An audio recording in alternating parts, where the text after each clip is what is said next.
Hey guys, it's Max Convexity. I got a little unscheduled rant for you guys. I thought you might like it. Excuse me. I just woke up. I should have drank a Coke before I made this video.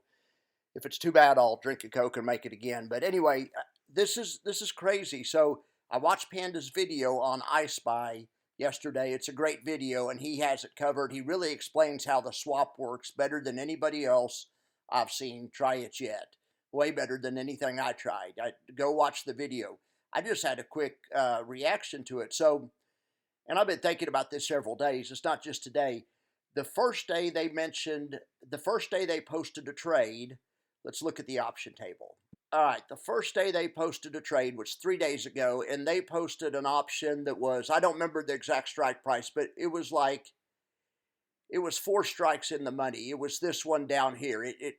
Well, I tell you what, it was actually this one. It was about a buck, and it was further in the money than JEPY does it or the other ones do it. It was, yeah, delta wise, it was out here at like the 15 delta, whereas JEPY sells the 35 delta because well, they do puts, but the inverse of the 35 delta is the 65. So they're writing a put over here. It's the same thing as writing a call over here if you own the stock or the intrinsic.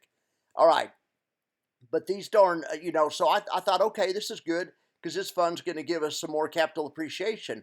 We're only going to get about half as much income, but that's fine. I mean, not everyone needs as much income, and I thought this fund could definitely have a place. But then the next day they posted their trade, and it's a swap. They're synthetically short these trades, but the strike price they aimed us towards was 4,800, and that was yesterday.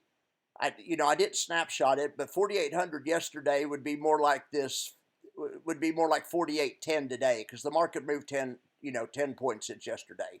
So I thought, okay, well, maybe that's a misprint. They probably have interns doing these websites. It's the holidays. Maybe somebody got drunk at lunch, and who knows? So I thought it's one day, I'll just let it go. Then Panda made his video, and they'd already done a third day by then. So, and on the third day, or no, actually, Panda just announced the 4,800. But then I got up this morning, refreshed the screen. Today they sold the 4,815. So look at this. The 4,815, that's great. You have a lot of capital appreciation for sure because if it could move all the way from here to here before you're capped. Beautiful. Beautiful, beautiful, beautiful. The thing is, the premiums, the amount of the premiums you collect are what insulates you from downside. They're only collecting 10 or 15 cents. I don't know what it was at yesterday when they put the trade on, but say it was at 20 cents or something. In my opinion, that's not nearly enough. That gives you almost no downside protection. Your upside's still capped, although I mean it would have to go up pretty far. Anyway, the upside's really not an issue. Basically, if they keep selling these calls way out here, and I'm going to keep watching it. If they keep selling these way out here, they're collecting hardly any income. They aren't buffering against any downside. This is all. Let's say they got 20 cents for it. That means they only buffer against the first 20 cents on the downside. If this damn thing drops $5 today, they drop $4.80. If the JEPY drops $5 today, they got $10 for theirs.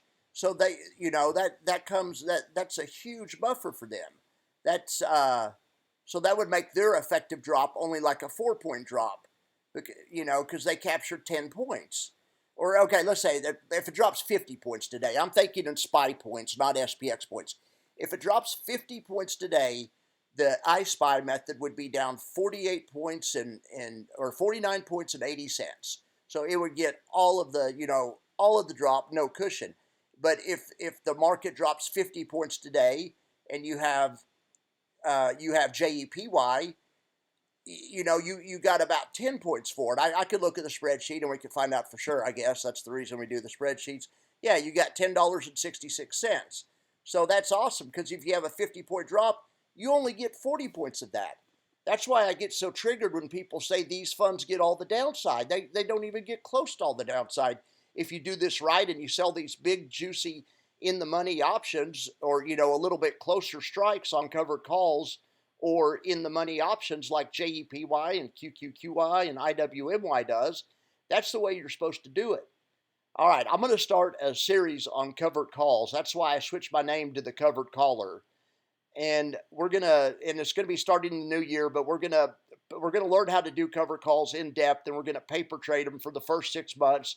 And then if we make money, we'll trade it with real money. I'll trade it with my real money the second half of the year, and it's gonna be fun. And I'm gonna do it for people with small accounts, so you don't have to have $1 jillion. I'm not gonna do indexes. I'm gonna do small stocks like maybe SoFi'd be a good one. $20 stocks, $10 stocks, $30 stocks, that type of thing. So, you know, so a lot of people don't know my theory on covered calls yet, but in a nutshell, you need to collect more premium than 10 or 20 cents to make it worth your while. You aren't getting any buffer in that situation. All right, guys, I know this was an unscheduled rant. ISPY might be the greatest fund in the world, but I'm not liking it so far. It looks like it's going to have a low dividend, and it is going to have a lot of upside. But if you want a lot of upside, just buy the damn index. Go get the SPY, and you'll be fine. You go get the SPY and write covered calls on it yourself. Anyway, I'm not thrilled with this so far. I'm hoping that they start going a little closer in the money. Hopefully the fund managers are watching this video and they're going to go, holy shit, max convexity is just made a good point, and we hadn't thought about that yet. We need to start selling these closer to in the money. I mean, I would be fine if they went a little bit further out of the money, like they did the first day. I'd be fine with, JEPY sells this one. They sell the 4780 essentially.